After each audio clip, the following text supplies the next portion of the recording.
Hello, and welcome back to the only interesting podcast. Well, that's interesting. Yeah.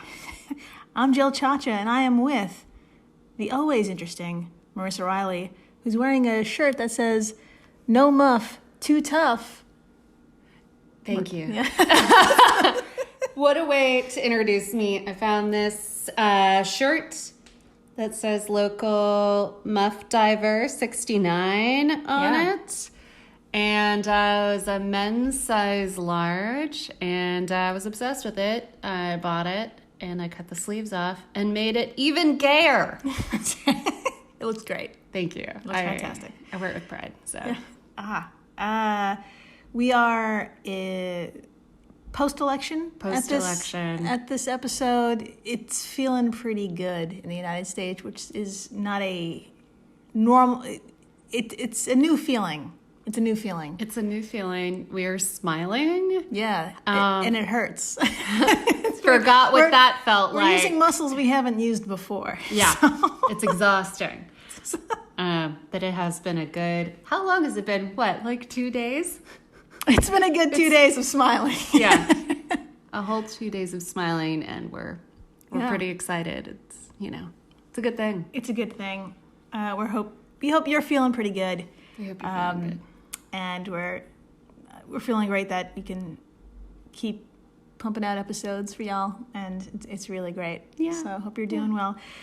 Today is In-Betweeni 009. It's going to be creamed beef and vinegar pies, folks. We're going to talk about the disturbing history of some Depression-era meals. Oh, I read the title of this right before we started recording, and I was like, that's disgusting. That is the most disgusting thing I've ever heard. Please tell me more. There's a lot to it. Let's start at the beginning. Okay. Start at the beginning. Picture it. Okay. We're at the White House again. Oh, here we are again. All roads lead to this fucking the house. White House. To this fucking house. It's the White House, 1933. Oh my.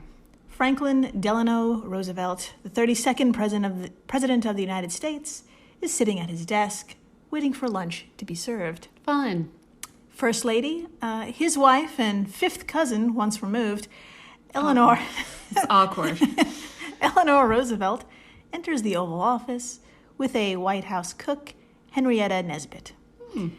They roll the cart, offering deviled eggs with tomato sauce. Okay. Mashed potatoes. And prune pudding. Gross. All seasoned, at most, with only salt and pepper. I want to die. So let's all just take a moment to think about those combined textures in your mouth. Okay? Let's I love how the first paragraph here, we started with screaming already. I have no words, just noises. It's going to be a lot of noise. Yeah, just think of the noises when you bite into a wet, soft egg. Gross. Followed by a spoonful of mushy white potatoes. And then suddenly, sweet, chunky prunes. Gross. Now, this 10-cent meal was meant to be an example for Americans. That's right. There was once a time people living in the White House realized their behavior had an influence on the country. No shit. And they were setting a precedent to be modeled after. Oh. With over 20% of the country out of work and businesses ruined, FDR wasn't going to eat his favorite filet mignon in front of the nation. Yeah, that would be rude. Yeah, it would. This White House realized ain't nobody could afford to even buy fresh vegetables. So they had to come up with a way people could eat and eat nutritiously. Okay. All right. I see what's going on here. Okay. Yeah. Enter the theory of substitution. Yes. It's pretty simple. You can take expensive foods like meat, fresh fruit, and vegetables. Okay. Replace them with cheaper ingredients that would still provide the same vitamins and whatnot to keep your body going. Okay. I get it. It's a good idea. For folks in the late 1920s and throughout the 1930s, they had to, I guess, innovate and get creative. Yeah. Basically, a lot of smushing took place.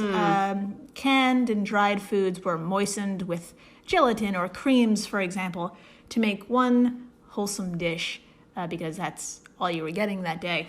Oh, this is so depressing on so many levels. It's like, not only are you adding gelatin to a dried food or a canned food, but you're also really poor, so it's the only thing you're going to eat that day. So This and it's just the intro. Hi, welcome, everybody. So the White House whipped up menus that cost cents to make, attempted to convince people substitutions were cutting edge, and most importantly, these meals were, air quote, American. Oh, okay. Now, A Square Meal by Jane Ziegelman and Andrew Kuo. This is a great book on the culinary history of the Great Depression. Totally recommend it. And listening to their interview on NPR. Give it a Google. Cool. Quoting Ziegelman, one of the travesties of this period is that all of those home economists did not look to America's immigrant communities for inspiration. If they had, they would have found a gold mine of highly nutritious, highly economic foods that also taste fantastic. Yeah. But for a whole variety of reasons, cultural and culinary, they never took that opportunity. End quote. Yeah, yeah. They could have had, and I think you're going to touch on this later, they could have had pasta. Yeah. Very cheap. They could have had beans and rice. Yeah. The cheapest thing you can eat. So tasty. Yeah. So good for you. Totally agree. Quo states, it's tragic that we didn't look into their examples for food to eat during the Great Depression, but that wasn't, quote, science, and was also un-American. Ugh, oh my God. Yes. So I think it's safe to say the government wasn't keen on celebrating immigrant culture. So the meals we're diving into today don't have the balance you'd find in, say, a Chinese dish or the flair you'd taste in even the simplest Italian one. Yeah. Tomato sauce and pasta. It doesn't get better than that. It cost what? Like under $1 to make. So yeah, those cultures, for example, were new and scary at the time. So today, we're going to get creamed. Oh. We're going to get mashed. We're going into the confusing world of Depression-era meals. All right? Shall we? I guess. No, I'm actually pumped to hear about these things that I'm not eating. So. Photos will be on our Instagram, wellthatsinterestingpod. And if you have any stories of what your grandparents or parents have had, please email us at wellthatsinterestingpod@gmail.com. We will totally read them and share them in the next episode. I would love to hear. I would love to. I might make some noises unless you have like a strong, like nostalgic attachment to whatever. I appreciate that stuff. I eat all kinds of weird things just because my family made it. Oh, yeah. But also, I was going to say, this perfectly ties into what we all went through earlier this year. Yes. The panic buying, the panic storage, Yep. I think we all bought too many canned goods. Too many canned goods. I know we still have some left. So many cans. So many cans. So much toilet paper. So we have so much toilet paper. I just can't believe it. I'm wiping things I don't have to wipe. Yeah. So, that's a joke. All right, let's start big. Yes. Let's bite into a baked peanut butter stuffed onion. Oh, no. That's right. A peanut butter stuffed onion. No. You heard me. What better vessel for nutrient-rich peanut butter than an onion? Oh, my God. You tell me. It's like... There's so many things in the world you can put peanut butter or onions on. Don't you dare put them together. That's like saying, hey, poor person, do you want to feel even more poor during the Depression? I am glad you brought that up because we're going to talk about that for a real quick second. This is clearly this is not for mental health. No, we're going to highlight that in our in-betweenie today. Excellent. Okay, so how you make it? You basically get a pen. Basically, you hollow out an onion. Okay. Stick a wad of peanut butter inside and set your oven to high. If you're the lucky few to have a pile of stale breadcrumbs in the house, feel free to add those to the hole as well. Oh my God. add old breadcrumbs to the hole. What a sentence. The Bureau of Home Economics published the air quotes recipe in newspapers all over the country, helping inspire moms everywhere. Okay. Now, the PB of our PB and BO sandwich. Doesn't that sound great? The PB was a pricey investment. In Ohio in the 1930s, peanut butter cost about 23 cents a quart, but a little dab went a long way. Okay. Extra savings could be found with the onions, which ran around 3 cents per pound if you were in Maryland. This is from thepeoplehistory.com. So an onion a day kept everyone away. Yep. And the family full of vitamin C, which onions are surprisingly full of. So now I made a modern version. Oh, sorry, I did not make a fucking modern version. I was going to say, that would be a twist to this podcast. What? Wouldn't it be funny if you just pulled it out from under the table and you're like, and I have it for Marissa to eat on the podcast. I'm going to live stream How does it taste? Here's a camera so we can watch your reaction. I think that would have been, you know what? Let's do another podcast where I try this. Actually, not. It just sounds too gross. All right. No, I did not try it. I found a modern version, like a recipe of it, of this snack or meal or whatever you want to call it, on a website called ladyfleabag.com. It has no association with the TV series. I'm sorry. Way to answer the question before I asked it. They added panko instead of breadcrumbs and used a sweet nut butter. They stuck it in the oven for 375 for an hour, and this came out. Can you describe what the modern version looks like? I mean, it looks like, I'm trying to think of like a good word. Excrement. Mm-hmm. Looks like a bowel movement on an onion. On an onion. That's it. It's and it's a little browned. Yeah. That was the best shot, I assume, too. Yeah. That's it. I mean, it's taken clearly with a nice camera. The lighting is gorgeous. Yeah. It's like natural lighting. It is very natural. It will be on our Instagram. If you make this and it looks like an excrement, take a photo and send it to us. Yeah. And we'll post it too. Yeah. Also, I wanted to say really fast that I am all for making things on a budget. Oh, yeah.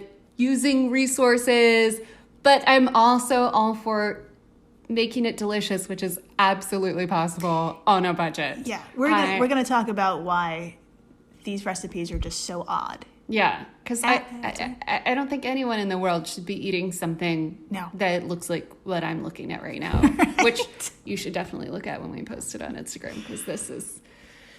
Oh, yeah. I think this is a good ad break for your own bowel movement. Was that a good segue? I guess. I guess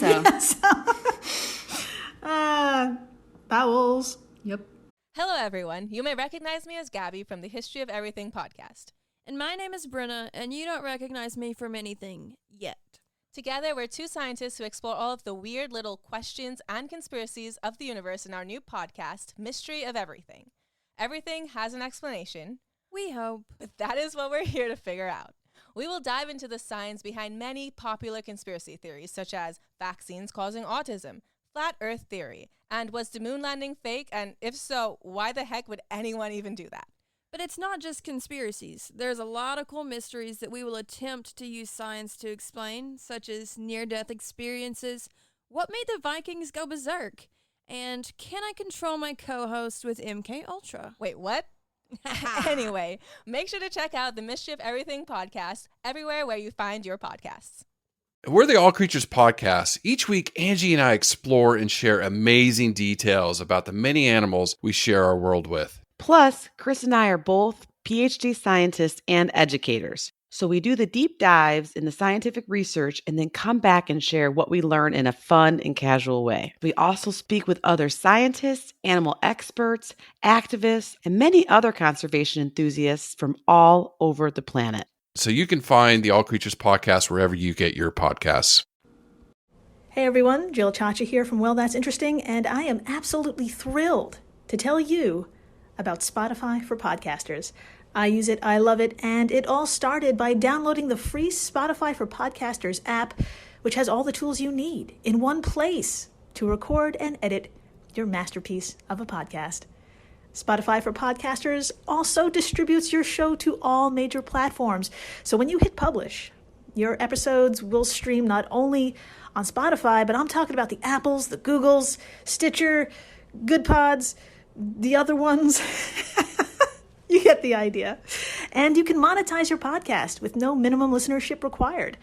You could also set up monthly subscriptions and record ads just like this one. So what are you waiting for? Download Spotify for Podcasters today and start changing the world. Oh, and please, stay interesting. Oh my God, we are back. We are back for seconds. And I wanted to quickly mention that peanut butter stuffed onion on the Modern blog, they said it was good. They said, yeah. You hear me choke because I'm like, I can never take this news. But yeah, during the ad break, Jill told me that, and I was like, no freaking way. Yeah. And then I had this completely opposite notion, this thought. I was like, am I the wrong one? Is this the best thing in the world? And I am just too fancy schmancy? No, you're not fancy smanchy shmoo. It's the onion looks, it's not even caramelized. So you know what I mean? Yeah. It's not sweet. It just looked like it dried up a bit, and it's kind of like. Do you remember if our listeners? I know a lot of them probably skipped over the intestinal parasite episode. It was awesome. Go back if you didn't listen. I'm not even joking. Which was during our Halloween extravaganza. There was one part of that episode where the colon kind of sticks out of your butt a little bit thanks to that parasite. Yeah. It's kind of like that. It's exactly like that. Or your colon comes out of your ass. Yeah, it falls out. So if that's not an ad for our previous episode. Yeah. But if you're an experimental, what a great way to follow what you just set up. But if you're an experimental, a chef, a person who cooks, give this a fucking shot and freaking tell us about it. I am so curious. And if you convince me, I will try it. Yeah. I will make it. I will take one bite. Yes. I'll give it a shot. Yeah. And if you can make it good, I'm sure you can. But we're talking about the 1930s recipes, which were designed.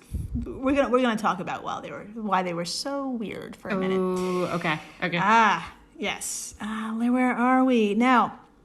Who wouldn't want seconds? Speaking of seconds, of a dish called spaghetti with boiled carrots and white sauce. But don't worry. We are using a pasta. Wow. But that's a dirty Italian word in the 1930s. Oh my God. So we're going to categorize this as a casserole. Okay. It's a casserole, people. It's a casserole. It's a casserole. Not spaghetti. No.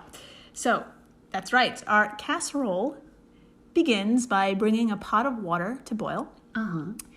Add the pasta and cook it for an ungodly 25 minutes. Oh my God.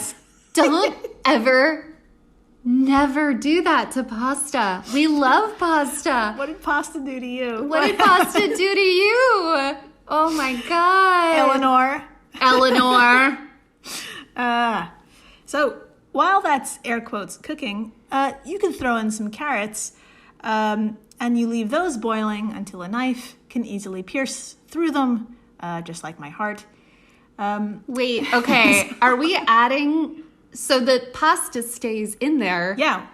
So you're adding even more minutes to this already 25-minute boiled pasta? Oh, so I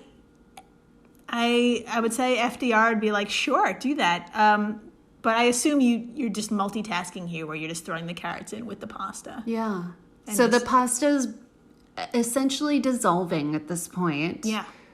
Wow. So the white sauce is a mixture of milk, flour, some salt, and butter, which is a classic bechamel sauce now, but this is the 1930s, so you're going heavy on the milk to get some fat on your kids' bones, and you're skimping on pepper and seasoning because, quote, spicy foods were considered stimulants. Oh, wow.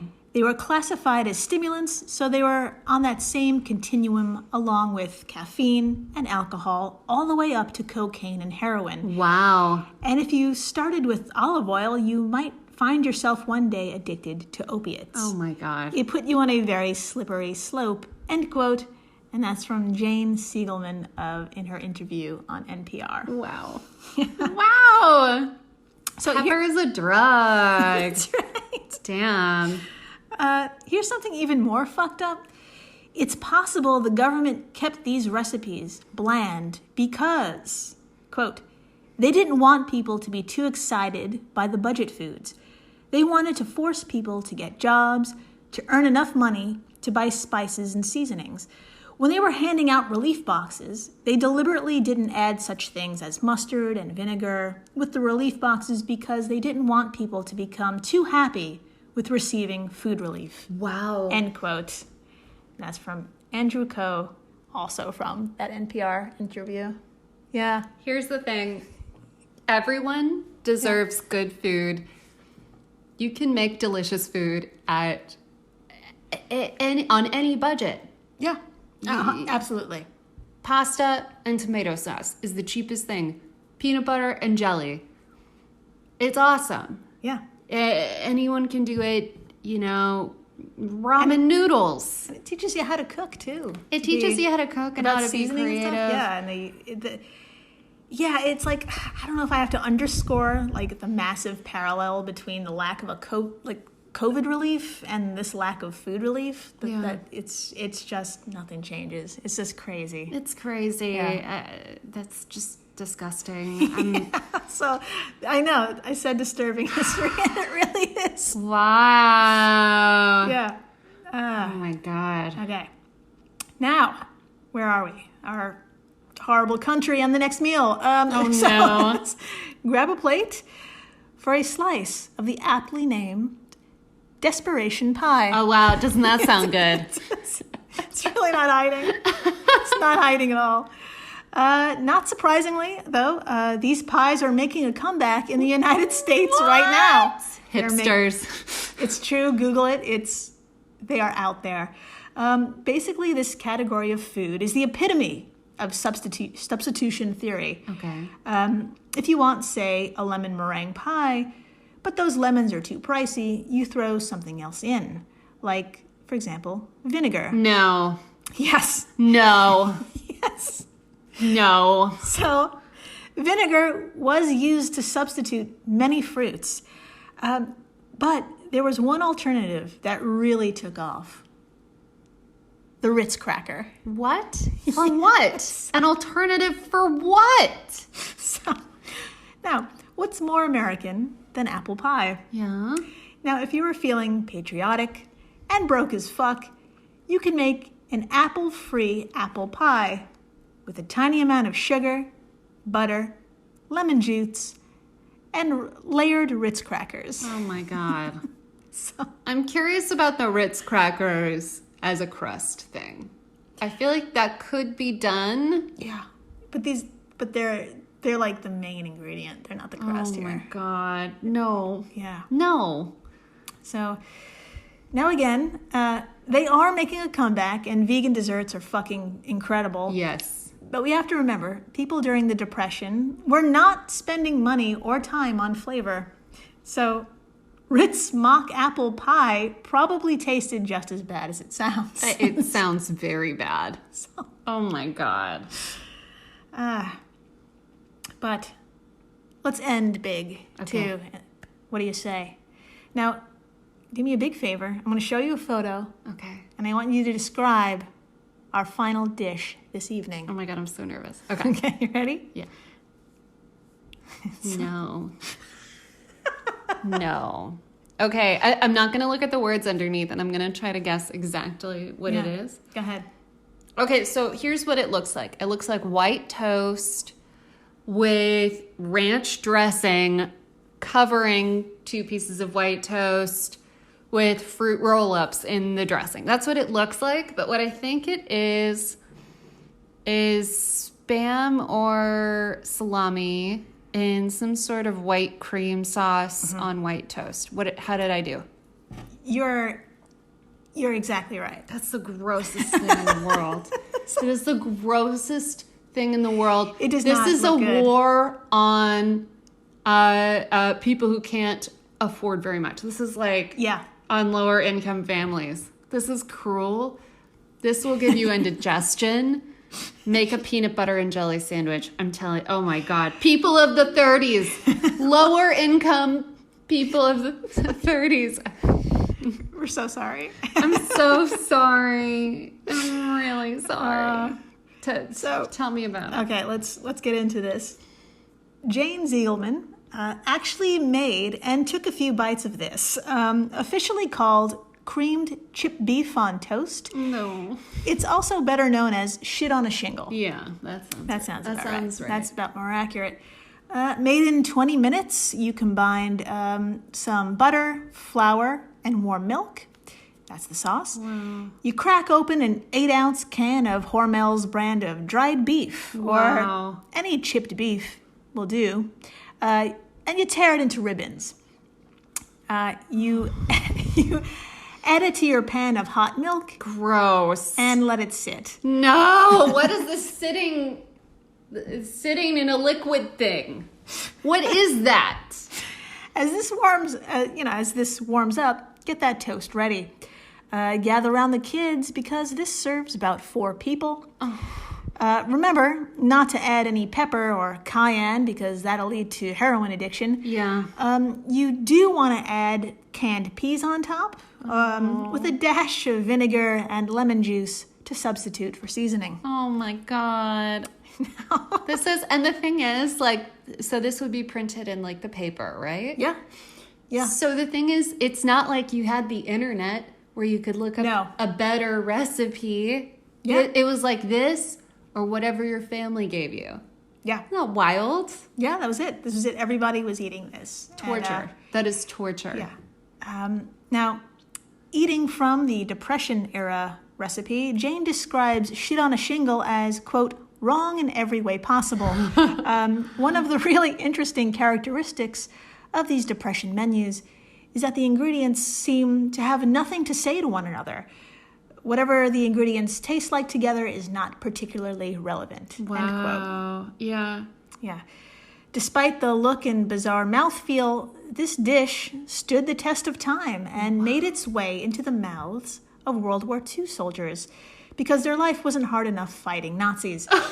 Rumor has it, that's when shit on a shingle was termed, the shit being the runny meat and the shingle being the hard toast. Now, Americans are suckers for nostalgia, and yes, this dish too has made a comeback. No. Despite all logic. No. Stop it. Yes. Oh my God. Please don't do that. Feel free to Google creamed chipped beef, and you'll see an avalanche of swooning recipes from white folks talking about the good old days. If I go to brunch next week and I see this on the menu, Yeah. I don't We know should all what be I'm very angry. I'm We all deserve better. No matter... cutting myself. I don't know. What do you do? I can see this happening though. I can see this happening at some hip place in Brooklyn. Just ruining my day. It's called Depression the Musical, and just they're serving Depression this. musical. Oh my God. Yeah. It's yeah, but again, it was bland for a reason, and I wanted to highlight that. And it was very disturbing. So other than the disturbing, It was bland. It probably gives you gas, acid reflux, night sweats. Your stomach would never be the same again after eating this shit on a shingle. there you go. So subscribe, please rate us. Please do. That's one way people can find us. Tell your friends, and just write in if if you have any stories about what you're making about depression at your meals. Write in if you make any of this stuff. Oh, please do. I'm saying how gross it is, but like, if you can make that work, send us a picture. Yeah. I'm obsessed. We're willing to try it out. I stutter as I say it. She said that, not I. Oh God. Stay interesting, everybody. Please do.